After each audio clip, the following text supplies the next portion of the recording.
Welcome back, Troglodytes, to your daily dose of guitar information, the Trogly's Guitar Show. Today, we're going to document a model that I've been wanting to get my hands on for quite some time. This is the final Joan Jett signature guitar that's, out at this point in time that I have yet to document. So Joan Jett, if you're not familiar, she was with the Runaways, later on Joan Jett and the Blackhearts. A big influence to many people. I know my mom really likes her music. And yeah, Joan's just a pretty cool gal. Obviously the bigger songs being like I Love Rock and Roll, and all these other great selections that you can see flying across the screen here. And we've already documented her white melody maker in this video, and she just recently had a signature 339 that we had documented. But this, in my opinion, while being less iconic, kind of like the 339, is one of the more interesting signature guitars of hers, simply because the specs are a little bit wonky. So let's go ahead and check out the Blackhearts model, named after her band. Oh man, it even still has the protective covering on it. Ooh, I don't know, I might have to keep this one for my personal collection. That is nice. Okay, so this is based off of her 1965 Gibson Melody Maker, just like that first white one, and this one came after that. In 2010 is when they did this limited edition run. Now, how many did they make? Generally, in this time period, they made about 400 or so of these signature guitars. Sometimes it's less than that.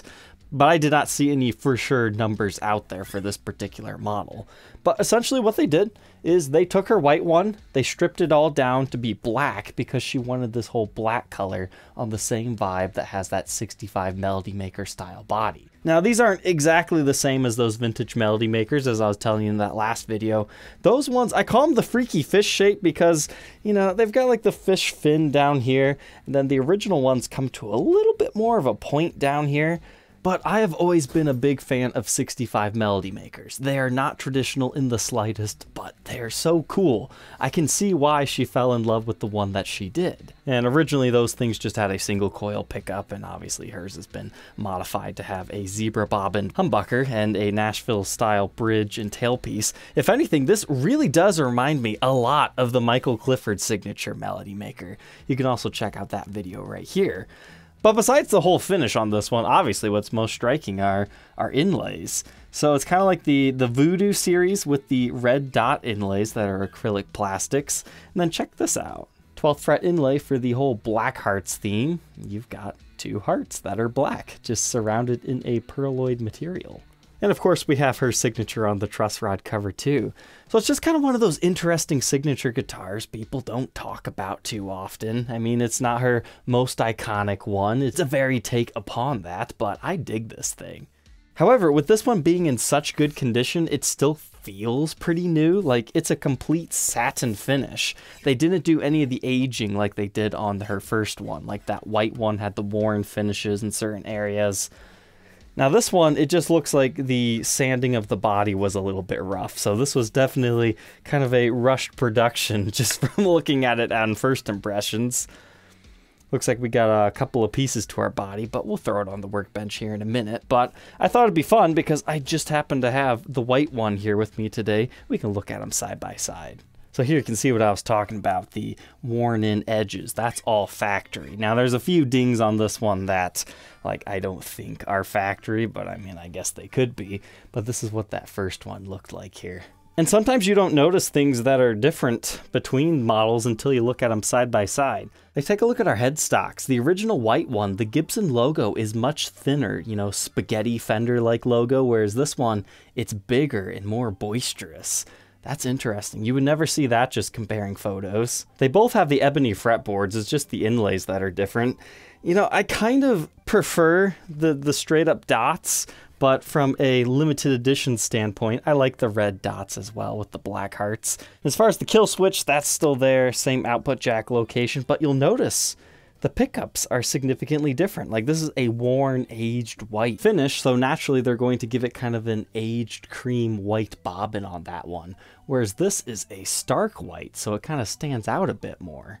Now everything else will be pretty similar. I will tell you, this one is extremely lightweight, but that is going to vary example to example. Seriously, this thing feels like nothing. I can't wait to put that on the scale. Whereas this one, I mean, it's quite chunky. You can feel more weight in the neck and the body. I would say this one actually feels better to me, but you know, maybe it's just again a variance between the examples. So let's see, do we have any case candy to document with this? Looks like we've got some stuff. Canadian made Gibson USA case. We've got the owner's manual here, warranty pamphlet that appears to have never been checked out. And just our pre-packed checklist all the way back from 2010. Nothing too fancy on these. They did not ship with COAs or anything like that, but I am happy to say they did come with hard shell cases. Nowadays, if I think they reissued one of these guitars, I doubt we would actually get the hard shell case for a Melody Maker. So without any further ado, let's go ahead and throw this thing on the workbench and take an individual look at its parts and specs.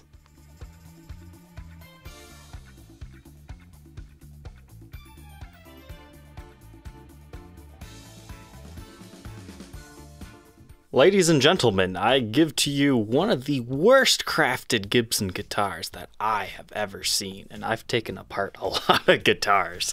Let me tell you, production of these must have been super rushed. So, underneath the pickguard, this is what we're rocking here. Maybe in this lighting I can kind of show you what I was talking about. So this is just a full-on satin finish on this thing. Even the white one kind of feels more like a semi-gloss. Like it's not a full-on gloss, it's not quite just satin, and it's not just because it's been worn in either. Like under similar lighting, I'll show you what you can see here. You see how it's like a little bit more of a professional feel? I'm guessing what these things started life as were a straight-up satin, but then they kind of buffed them slightly to give it that semi-gloss feel. So that's why this one looks the way it does here. But then we swap over to this Blackhearts model, and I think you guys can immediately see the difference. This is just that really flat stain finish. And earlier how I was telling you how some areas weren't like completely flattened out, that's definitely one of those right there. You can see how it reflects the light differently. Then underneath our pickguard in this area, you can see our neck tenon. It's really rough feeling in this area. They did not sand that down very nicely. And you've got a whole bunch of who knows what this stuff is. Then moving into our pickup cavity itself, you can always tell when you're in a Henry J era guitar, you get all these frills from dull router bits. That could have been cleaned up, but you can even see some of that down here, all in this edge. I mean, it's just a straight up mahogany body, multi-pieced. I mean, these were not expensive guitars back in the day. The original white one actually retailed for $839. I can't imagine this one would have been that much more 3 years later. But unfortunately, I was unable to find the actual price. But in here, it says BH for Blackhearts model. And now that I'm looking closer, it looks like JJBH, Joan Jett Blackhearts. But routes aside, let's go ahead and take a look at our electronics here. So once again, a white-black zebra bobbin pickup. And the pickup that's in here is the same as that's in the white one. It's a little bit faded, but it reads Burstbucker 3. And here's what our electronics look like stock from the factory. So 2 Gibson branded pots, you've got your output jack and your kill switch over there. All shielded off. And here's a close-up look at our witch hat knobs here and the kill switch itself. It's kind of like a toggle switch, but it's only 2 directions. It's just kind of a long metal knob thing here. The bridge is chrome and PW branded on the back, and it came with a full weight tailpiece, advanced plating incorporated style. Alright, so moving on from our mahogany body, we have a mahogany neck and an ebony fretboard. So it's kind of cool with this one being a 2010. It's right before all the bad things start to happen and ebony disappears and you move into the richer light territory. The 5 Seconds of Summer signature Melody Maker, they got rich light because, you know, it was just birthed at the very end of that era. But here, once again, you can see those blood red inlays here. I guess we should take a little bit more time to appreciate the hearts on here. For me, it's always been about the red dots. Like, the hearts never did too much for me. I just always thought that was like one of the cooler specs. But it's nice that she put something unique on this model. Now, what would have been really cool is if instead of dots on the side, like they just have little hearts. But no such luck there. Looks like 22 medium jumbo style frets, rocking that typical 12-inch radius with a nut width of 1.69 inches and 2.08 by the 12th. First fret neck depth 0.83, and that increases to 0.97 by the 12th. So in my opinion, these necks of the Reissue signature guitars, don't do the 65 Melody Maker neck justice, but they do make it a more modern era guitar. So the originals actually have a pretty skinny nut width, like they feel very small, and then they get really wide and really thick. It is one of the most amazing neck profiles. I don't care if you like the way the body looks. I love the original neck profiles, and this is not quite it, in my opinion. They definitely modernized it for the modern player, I would say. Here's that neck profile at the 1st fret and the 12th fret. Definitely a rounded C shape. It stays pretty thin. I would call that a 60C. Nothing like the original profile, because I mean, as I was telling you, those things get really beefy here. Like it beefs up a little bit, but nowhere near the same. Much wider feeling neck. Well, that's okay, because that means you can buy this one and the vintage original and have different things within your collection. But now moving on to our headstock here. This is the reason why I said it's one of the worst crafted guitars. Look at this truss rod channel. It has frilly bits too. I have never seen that. All the other ones I've ever torn apart, they'd been pretty clean in here, but even this has those frayed bits. Like, somebody needed to sharpen those router bits, that's all I've got to say. But there's our truss rod cover with Joan Jett's signature screen printed onto it. Now, that's not saying this is a bad guitar. It actually is ridiculously resonant. Like, it's a super light example. You strum it, you feel it vibrate against you. I'm surprised it stayed in almost unplayed condition. But no fancy mother of pearl logos or anything like that, just our Gibson silkscreen. Although that would have been really cool to have like a red Gibson logo inlaid on that. I think that really would have set this one apart. Or like if they could have did a red grain fill on this, yeah, that would have been sweet. Moving on to the backside, we've got some kind of cool wood grain going on here. So a lot of ringage in this piece. And then you move on into this piece that doesn't have too much. And then there's just a little bit of a butt end of one right here. I did not see another one on this side, so it appears to be a 3-piece mahogany body, in my opinion, looking at the end grain and everything like that. But it is a slightly contoured edge, but no like super belly cuts or anything. I mean, this guitar is not all that thick to begin with. I'll go ahead and grab that dimension for you. There you go, 1.46, whereas a Les Paul is about 2 inches, so that gives you an idea. Kind of SG-like, but I don't know, maybe a little bit thinner than an SG. Those are kind of hard to tell because those have a little bit more of a beveled edge than these. But since it's top routed with the pickguard, you don't have any routes back here. You're just your regular strap buttons at the regular locations, one at the base of the heel, one at the bottom, then a mahogany neck. Now, as far as the only wear and tear I see on this guitar is it looks like there's a small little ding right here, and then kind of like right up here, there's another small impression. However, the finish on the neck, you can kind of see what I'm talking about, how that white one got slightly glossy. This one, somebody's definitely played it a little bit in order to buff it up into a gloss. But in the future, 30 plus years time, it'll be seen as a super premium thing to still have this raw, unfinished feel to the guitar, because this is just mainly a collector's model at this point. So anybody who's like playing Joan Jett riffs and covers, they'll generally go for that white one, because that's what she was mainly known for throughout her career. But anyways, we transition into the back of the headstock. It's just kind of a really rough feel around here. You can kind of hear it. That's just that regular satin finish. You kind of get those cheapy style tuners on here. But our serial number dates this one to 2010. Initial batch looks like 683rd neck stamped that particular day on the 69th day of the year. I thought I would try that same test on this white one. I mean, naturally, this one's been played a bit, so it's got a little bit of that sheen to the neck as well. But nothing ever touches the back of the headstock. This is definitely still a satin finish, but yeah, it definitely has a bit more of a slightly glossier feel to it. So that's a pretty good indication of how this thing left the factory. Another kind of QC-like area is there's like a scratch in the fretboard right here. It just kind of goes all the way up along there. Must have been somebody working on the frets or something slipped and zoop. Now that looks like it came from the factory to me though. So just further proof kind of against this one. So yeah, overall, cool guitar. I'm definitely glad I finally got to document this one. This is the one that always kind of spoke to me personally. So when the opportunity arose to document, I was like, oh yeah. But, on the grading scale, I vastly prefer the white one, even if it is a little bit less unique. I think it just comes down to, are you a big Joan Jett fan or are you a guitar collector? But how's that for a weight? 6 pounds, 3.7 ounces. You know what, just for fun, let's go ahead and put the white one on here.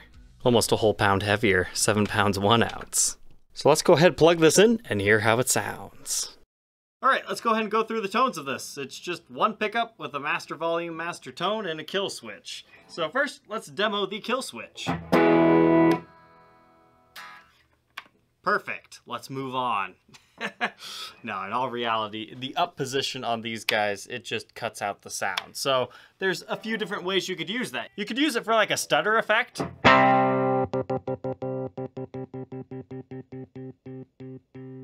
Kind of similar to if you had a regular toggle switch, one volume on 0, the other one on 10, and you had 2 pickups. It's not a kill switch like a Buckethead style one. It's not an arcade Sanwa switch, so doing those tap riffs, probably not so easy on this.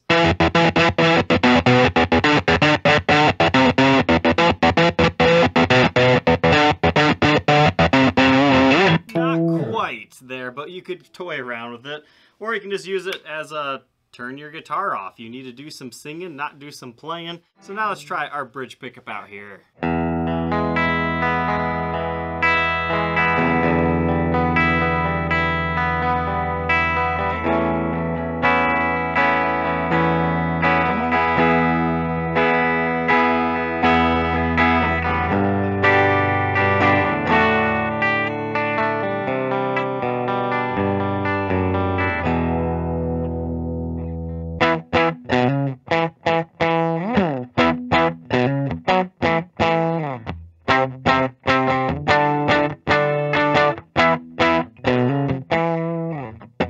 Try it with the tone rolled down a bit.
Okay, so first impressions of the clean tones, not really blown away. Sounds all right, but it's nothing too crazy. So let's go ahead and kick on some distortion.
Now that we have an idea of how this thing sounds, I felt like it'd be a wasted opportunity not to compare these two just because I happen to have them. So I'll play the same riff on both of these.